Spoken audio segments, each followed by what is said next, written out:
Velkommen her til dagens branchenews.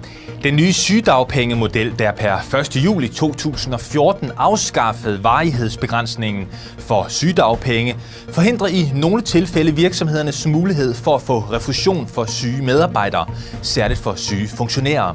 Hidtil har medarbejdere haft ret til dagpenge i op til 52 uger, og dermed har virksomhederne tilsvarende fået refusion i op til 52 uger.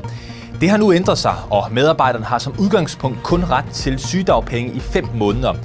Efter de 5 måneder skal der ske en vurdering af, om sygedagpengeperioden kan forlænges. Hvis sygedagpengeperioden forlænges, får virksomhederne fortsat refusion. Hvis sygedagpengeperioden ikke forlænges, overgår medarbejderen til et jobafklaringsforløb. Du kan kontakte vores juridiske konsulenter på 33 77 33 55, hvis du vil vide mere om de nye regler for sygedagpenge. Og derudover kan du også læse mere via linket på vores hjemmeside. Vi vil gerne være med til at udbrede kendskabet til proceslederuddannelsen, som varetages af procesindustrien, som er en del af DI. Uddannelsen er for dig, der er leder i en industriel virksomhed. Du har typisk direkte ledelse over medarbejdere, men kan også have ledelsesretten over ledere. Proceslederuddannelsen består af 5 moduler, som hver har en varighed af 3 dage. De 5 moduler ligger med cirka 1 måneds mellemrum. Hvert modul har et tema, og de 5 temaer er lederrollen, ledelsesværktøjer, kommunikation, vanskelige ledelsessituationer og til slut coaching og problemløsning.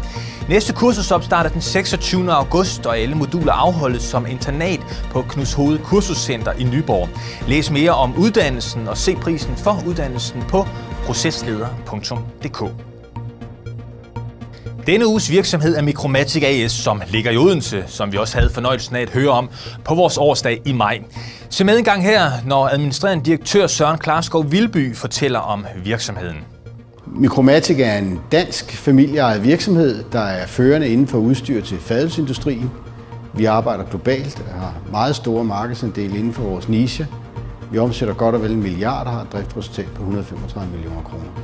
Vi lagde en strategi for nogle år siden for Micromatic, hvor vi sagde, at vi ville fokusere intensivt på innovation, høj produktkvalitet og selvfølgelig konkurrenceevne.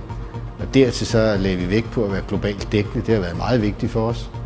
Og det er en strategi, som har virket godt for os. Det amerikanske marked har udviklet sig meget positivt for os. Det er vores største marked i dag. Det har været et godt sted at være. Her på stedet har vi brugt mange af de penge, vi har tjent på at investere i ny teknologi. Det gør vi også i dag. Mange af vores processer er blevet moderniseret.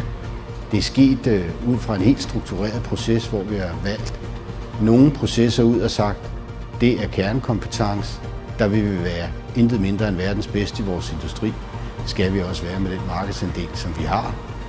Virkelig investeret for os mange penge i det. Så er der andre ting, vi har sagt. Det er der nogen, der er bedre til. Det har vi outsourcet. Og så har vi taget meget manuelle processer, vores montageprocesser, og outsourcet dem til lande, der er mere konkurrencedygtige. Apropos konkurrenceevne, så spurgte vi også Søren, hvilke nye tiltag vi ville kunne se fra Micromatic i fremtiden. Hør en gang her.